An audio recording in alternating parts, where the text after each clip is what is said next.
ছাত্ৰ-ছাত্ৰীসকল, আজি মই তোমালোকৰ বাবে এটি নতুন পাঠ লৈ আহিছোঁ।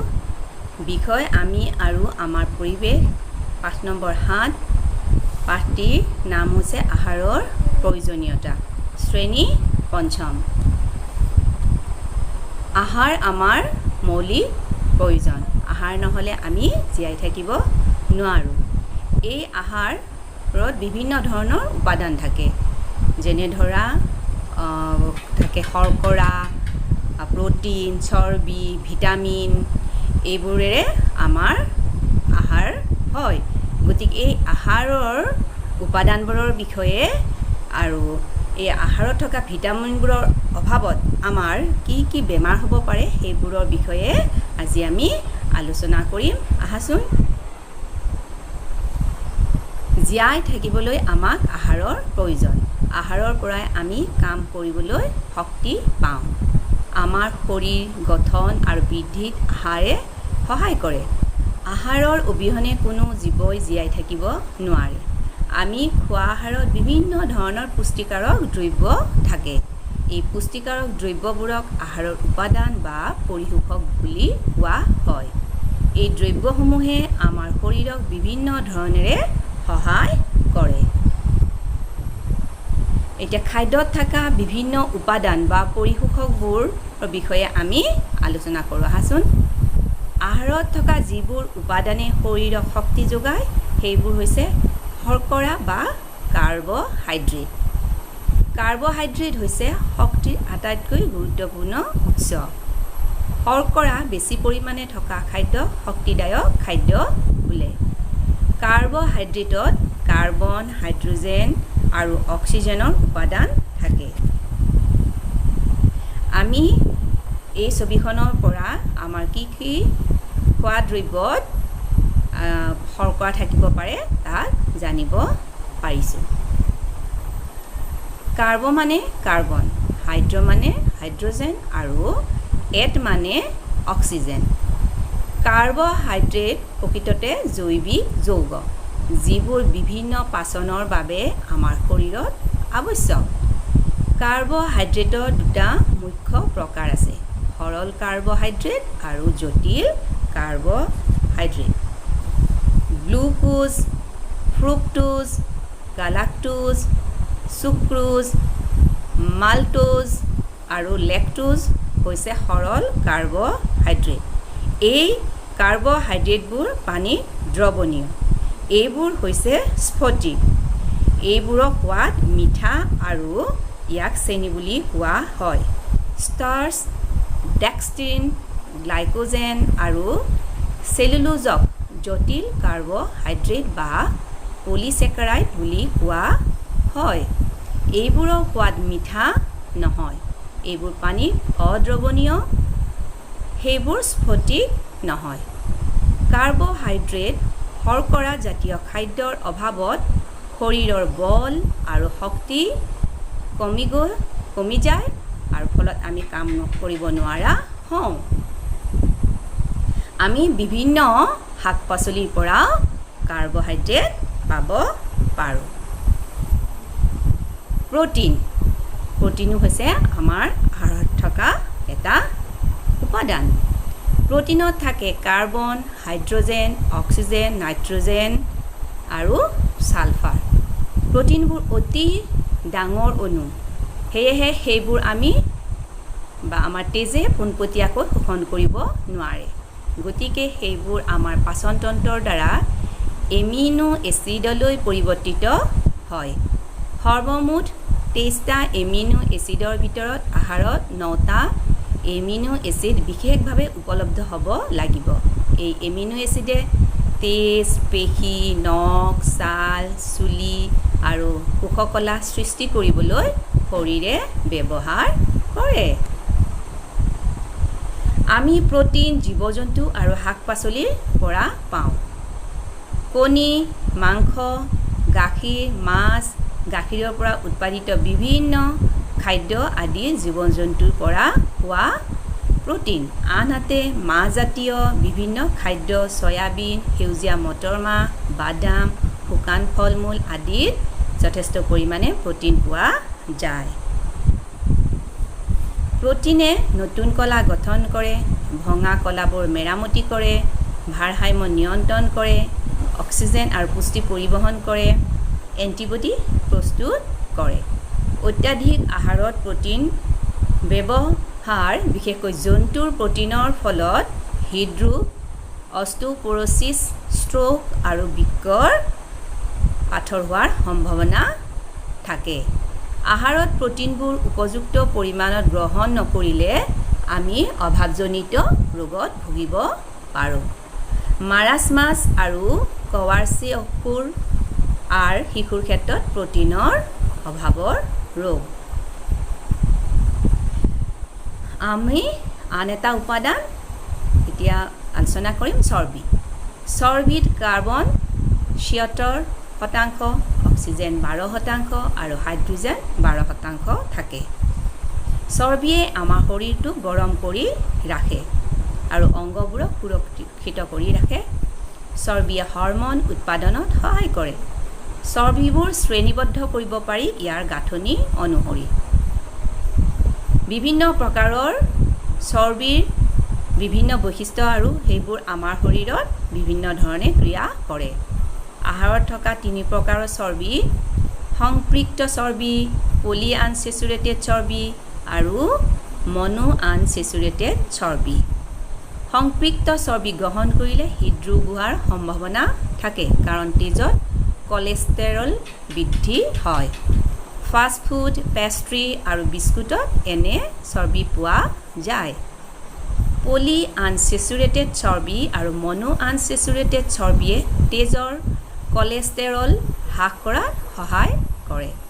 আহাৰত চৰ্বি অত্যাৱশ্যকীয়, কিন্তু গ্ৰহণৰ পৰিমাণ সীমিত হ'ব লাগে।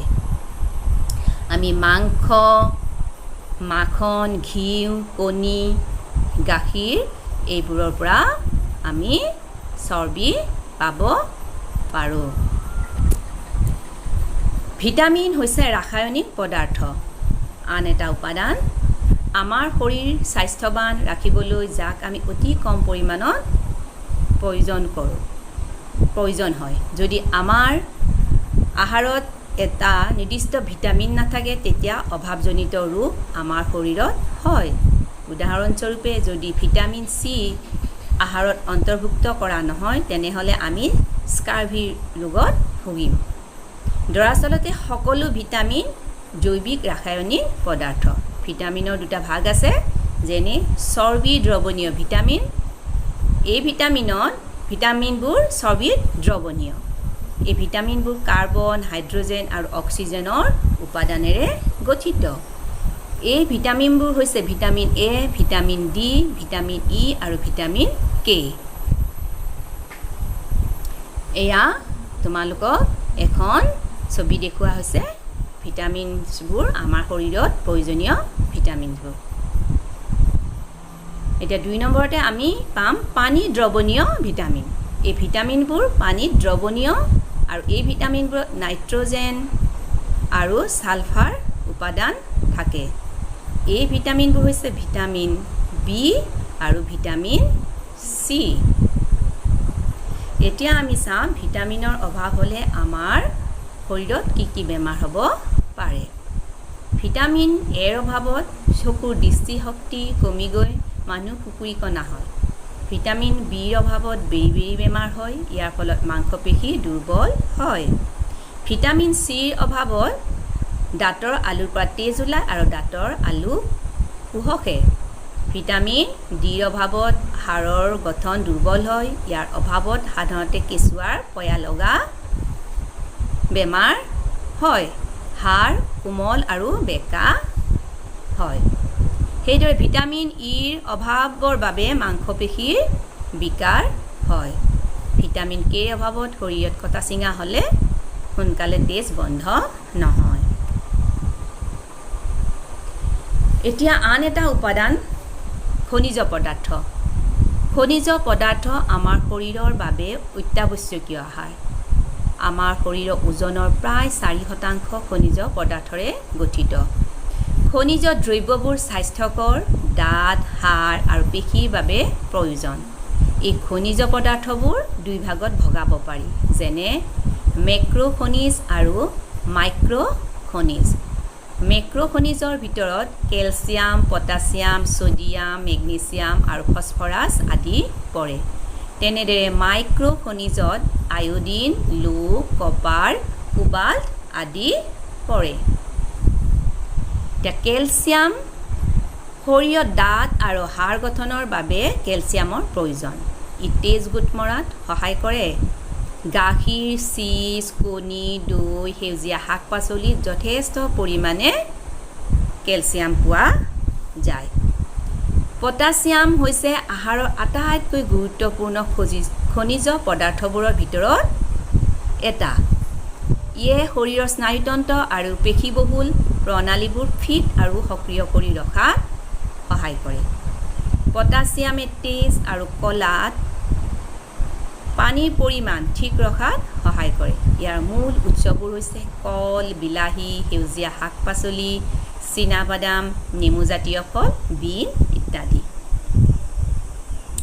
ছডিয়াম ই পেশীৰ কাৰ্যকলাপত সহায় কৰে। ইয়াৰ মুখ্য উৎস হৈছে নিমখ, আচাৰ, মাখন ইত্যাদি। তেনেদৰে মেগনেছিয়াম ই শৰীৰৰ কোষবোৰ মেৰামতি আৰু ৰক্ষণাবেক্ষণ কৰে। ইয়াক মাংস, বীন, ব্লেক ৰাইচ আদিত পোৱা যায়। ফছফৰাছে হাড় আৰু দাঁত গঠনত সহায় কৰে। ই পেশী আৰু স্নায়ুৰ কাৰ্যকলাপ স্বাভাৱিক ৰাখে। কণীত যথেষ্ট পৰিমাণে ফছফৰাছ পোৱা যায়। মাছ, কড লিভাৰ, গাখীৰ, পলিচ নকৰা চাউলতো ফছফৰাছ পোৱা যায়। মাইক্ৰ খনিজবোৰ হৈছে আয়োডিন। ই থাইৰয়ড গ্ৰন্থিত হৰম'ন উৎপাদনত সহায় কৰে। আয়োডিন শৰীৰৰ সঠিক বিকাশৰ বাবে প্ৰয়োজন। আয়োডিনৰ অভাৱত ডিঙিটো অস্বাভাৱিক ধৰণে ডাঙৰ হয়, যাক গৰল বেমাৰ বুলি কোৱা হয়। আয়োডিনৰ অভাৱত সৰু ল'ৰা ছোৱালীৰ মানসিক বিকাশত বাধাৰ সৃষ্টি হয়।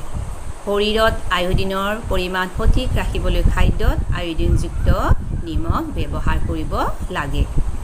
লোহ শৰীৰত তেজৰ কণিকা গঠন হ'বলৈ লোহৰ প্ৰয়োজন হয়। ইয়াৰ অভাৱত শৰীৰত ৰক্তহীনতা বেমাৰ হয়।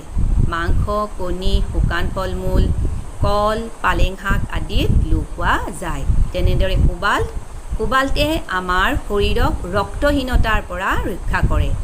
ইয়াৰ উৎস সেউজীয়া পাতৰ শাক পাচলি, গাখীৰ, মাংস ইত্যাদি। কপাৰ আমাৰ শৰীৰত হিমগ্ল'বিন উৎপন্ন কৰাত সহায় কৰে। কণী, মাহজাতীয় শস্য, সেউজীয়া পাতৰ শাক পাচলিত কপাৰ পোৱা যায়।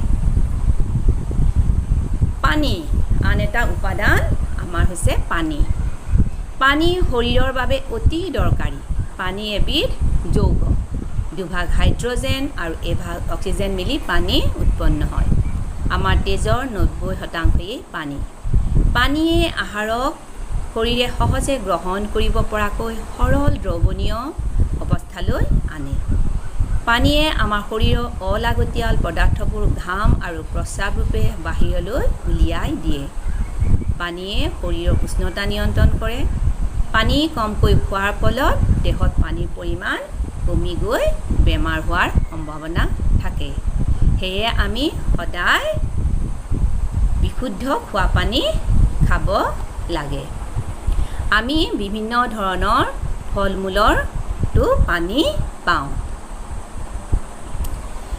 আমাৰ শৰীৰক প্ৰয়োজন হোৱা শৰ্কৰা, প্ৰ'টিন, চৰ্বি, ভিটামিন আৰু খনিজ দ্ৰব্য যিবোৰ আহাৰত প্ৰয়োজনীয় পৰিমাণত পোৱা যায়, সেইবোৰেই হৈছে সুষম আহাৰ। সুষম আহাৰে আমাক শক্তি দিয়ে, শৰীৰ বৃদ্ধিত সহায় কৰে আৰু নিৰোগী হৈ থকাত সহায় কৰে। স্বাস্থ্য ৰক্ষাৰ কাৰণে পৰিমিত আহাৰ একান্ত প্ৰয়োজন। নিৰ্ধাৰিত সময়ত জোখমতে আহাৰ খাব লাগে। ভোক গুচাবৰ বাবে আৱশ্যকীয় আহাৰেই পৰিমিত আহাৰ। আমি খোৱা আহাৰত কি কি উপাদান থাকে সেইবোৰ ইতিমধ্যে আমি আলোচনা কৰিলোঁ। কিন্তু কি খোৱা দ্ৰব্যত আমি কি উপাদান পাব পাৰোঁ সেইবোৰৰ এখন তালিকা দিয়া হ'ল। এখন তোমালোকে চাই ল'বা দেই। খোৱা খাদ্য সদায় পৰিষ্কাৰ আৰু বীজাণুমুক্ত হ'ব লাগে। সদায় সজীৱ আৰু নতুনকৈ ৰন্ধা খাদ্যহে খাব লাগে। খাদ্যবস্তু মুকলিকৈ ৰাখিলে ধূলি বালি মাখি আদি পৰি দূষিত হয়। মুকলিকৈ ৰখা খাদ্যত বেমাৰৰ বীজাণু মিহলি হৈ খোৱাৰ বাবে অনুপযোগী হৈ পৰে। মাখিয়েও খাদ্যত পৰি বেমাৰৰ বীজাণু বিয়পায়। পুৰণি খাদ্যত নানা ধৰণৰ বীজাণুৱে ক্ৰিয়া কৰাৰ ফলত খাদ্যত বিষক্ৰিয়া হয়। সেইবাবে পুৰণি খাদ্য খোৱা অনুচিত। তেনে খাদ্য খালে বমি পেটৰ অসুখ আদি হোৱাৰ সম্ভাৱনা থাকে। এতিয়া আমি আহাৰ ভালদৰে হজম হ'বৰ বাবে কিছুমান সু অভ্যাস গঢ়ি তুলিব লাগে। চাওঁ আহাচোন। এবাৰতে বেছি আহাৰ নাখাই আহাৰ নিৰ্দিষ্ট সময়ৰ মূৰে মূৰে খাব লাগে। আহাৰ ভালদৰে চোবাই খাব লাগে। লৰালৰিকৈ কেতিয়াও আহাৰ খাব নালাগে। বেছি ভাগৰ লাগিলে খাব নালাগে। খাই উঠি লগে লগে দৌৰিব বা ব্যায়াম কৰিব নালাগে। সদায় সেউজীয়া শাক পাচলি খাব লাগে। প্ৰয়োজনতকৈ বেছি পৰিমাণে খাদ্য খাব নালাগে। খোৱাৰ আগতে সদায় পৰিষ্কাৰ পানীৰে ভালকৈ হাত ধুব লাগে। তোমালোকে নিশ্চয় এই পাঠটিৰ পৰা উপকৃত হ'বা। গতিকে আজিলৈ ইমানেই। ধন্যবাদ।